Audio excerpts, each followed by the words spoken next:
whatever pathway one chooses, the pathway itself, either intentionally or unintentionally, and usually usually unintentionally, brings the disciple. Let's call the one who walks the pathway a disciple.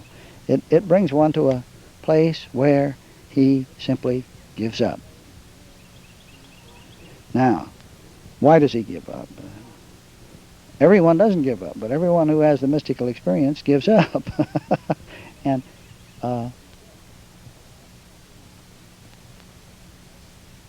perhaps it's the frustration of the pathway in that it fails to live up to its promises. Or it could be that the pathway promised great health and wealth and joy and that sort of thing, and it worked initially. But then as the years grind on, as a lot of Christmases go by and a lot of New Years arrive, it would seem that the joints grow stiff and the back gets stiff and the eyes are not quite as bright as they were, and one doesn't hear quite as well, and we say, gee whiz, the philosophy isn't working now as it did before. And so again, there's a great giving up at that point. Or perhaps that giving up is sometimes induced by personal tribulations that are just simply too great to bear. Great depressions that settle over the humanity of us. But in any event, however it's induced, and by whatever route one is walking, traveling, studying, a turning point is reached, and a giving up takes place. I'm pointing out that the giving up is the same, whether one has gone the Buddhist route, the Zen Buddhist route, the Taoist route, or an independent route, as I guess you could say this has been for me. But in any event, one comes to a giving up place, and so the question is, giving up what? What does one give up? Well, it's always the same. Every discipline, as spoken of it, is the same giving up. It's a giving up of some degree of personal self-importance. Giving up some degree of a human sense of self, of humanhood. A surrendering, a giving up, a letting go of that old bugaboo ego. All right, a giving it up, but giving it up to whom or to what? And it seems that always the giving up is accompanied by a sense that, all right, I give up, but I yield to something greater, than this personal sense of myself that has to this point availed nothing. A yielding to, if you were a Taoist, you would say a yielding to Tao, or if a yielding to God, or if you were fundamentalist, perhaps you'd say I'm yielding to the blood of Jesus, or something like that. Or it might be you're giving up to Nellie D. Grabenbaker. But in any event, all those, by whatever discipline they've traveled, in speaking of the event and what appeared to induce it, inevitably speak of a giving up. And a giving up of a personal sense of selfhood, and a yielding and giving it up, not in despair to nothing, but giving and yielding in despair to an ineffable something. All right, now, what next in this scenario we're talking about? Whenever this yielding happens, always comes a grand sense of relief. You can read countless accounts of this relief as it's spoken of. It seems as though guilt has been lifted. It's as though darkness has been taken off, as though scales had fallen from the eyes. We've all felt it. It's the same for all mankind. It is as physical as anything can be physical. What is physical but the means by which spiritual is made plain, and the two are one? But in any event, it is this physical feeling of relief that comes from giving up and letting go has been spoken of by countless people, again, from whatever path they came from, and usually in the same terms. It's as though something warm had been poured over him. And it drains the tensions away. It washes the guilts away. There's a physical feeling that's actually like water pouring from the fingers and toes. Now, Christianity calls this experience, which incidentally is very natural and very normal for everyone. It is not so often recognized for what it is, but when it is recognized for what it is, that experience has been called the Holy Baptism by Christianity. It's been called other things in the other disciplines, but it's always the same experience. Now, we've all experienced this sense of baptism every time we've given up and let God take charge of our affair. I don't mean given up to do nothing. I mean give up to allow God to be in charge of our affairs and then do, under those circumstances, what that relief, that grand sense of relief allows us to see to do. All right? All right, let's carry on with this thing. With the yielding, with the giving up, which incidentally can be done right here, right now. One doesn't have to be an ego. Now, we'll explain later in this talk just precisely what the ego is and why and how it can be given up immediately without long, arduous pathways, years of meditation and study. But we'll get to that in just a minute.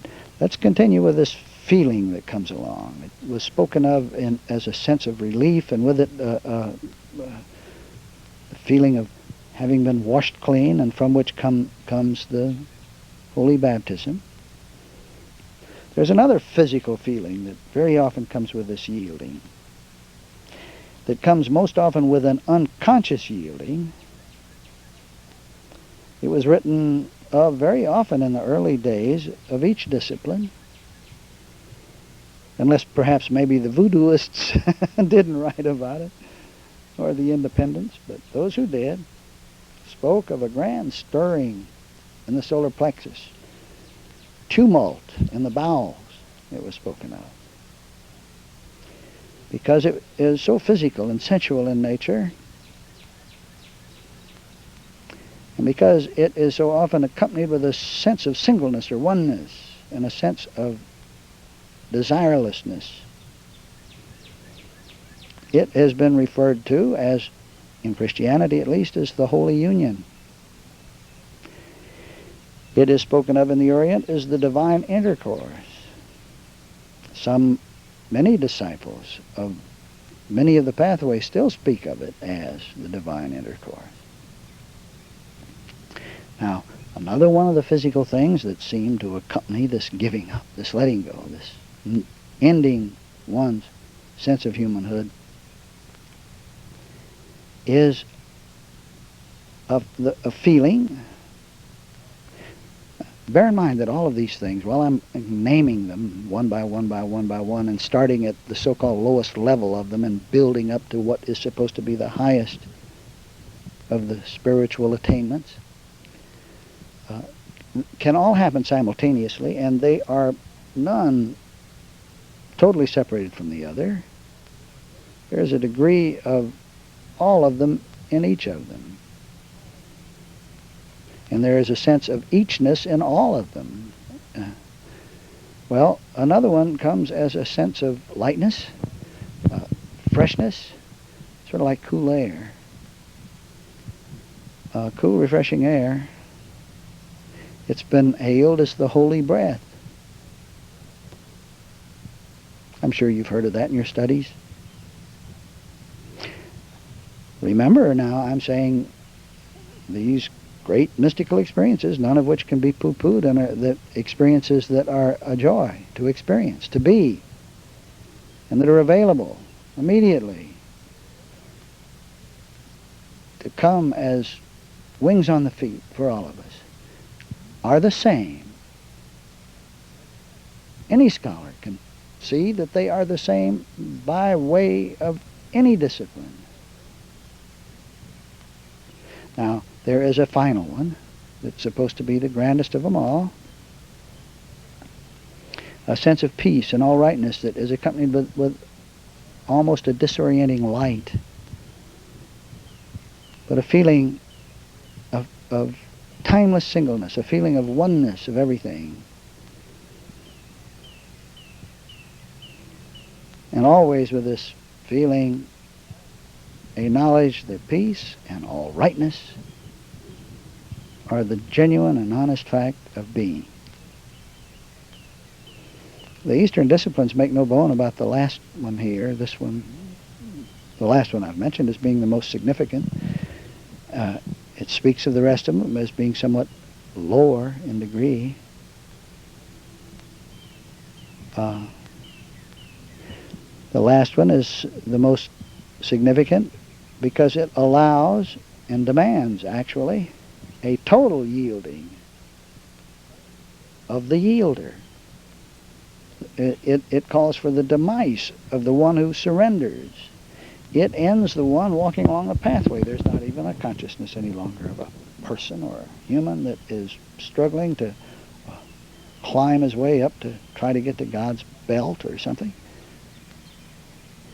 And it is highly venerated, this last experience, because it leaves a timeless sense of consciousness only on the scene. For myself, these experiences come as one experience. It seems always that there has been no interval of time between them. I don't know how else to say it, except that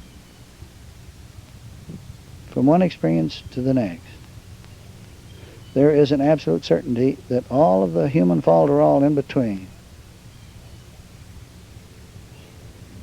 was as though it were light slowed down, or entrapped light, in which nothing really mattered. What does matter is the light-to-light experience, between which, as if it could really be interrupted, but between which all of the aging processes, all of the time processes and so forth are understood to be nothing. But the peak-to-peak experience that all of the disciplines are aiming for, the experience of peace, the peace that is beyond understanding, is the same no matter what discipline one follows. It is spoken of in the same terms, whether written by an Indian, a Jew, a Christian, or a heathen, whatever a heathen is. And I'm sure the birds singing are singing of the same experience. And I know that when the wind blows, the trees tell of that experience. Okay? So much for that. The experience is induced by a frustrating letting go, or a giving up. And to whom? To God. A giving up what? A giving up of one's personal sense of self. And inevitably it is accompanied by a grand sense of relief of I am not guilty of all the sins of commission or omission. Lo and behold, everything is all right. Once upon a time, it was as though we identified as perhaps a bug in a garden. And lo, it was a beautiful garden. It had roses along the borders. It had violets in the center, gladiolas here and there, all of the beautiful flowers, but it also had clods and weeds and poison ivy and brambles and briars. And as an ant, we poked our way about the garden to examine first this flower and that one, to determine which was the best and which we liked and which we didn't. And then finally, in grand frustration, one day it dawned on us that we were the garden entire, and that everything in the garden, every flower, every bramble, every briar, every insect about the business of trying to find its way and make its determination, every one was garden itself. And at this point we stopped identifying as a struggling ant about the business of fighting the battle of weeds and brambles, to be garden, and to perceive that each flower in the garden was only another quality or attribute of garden itself.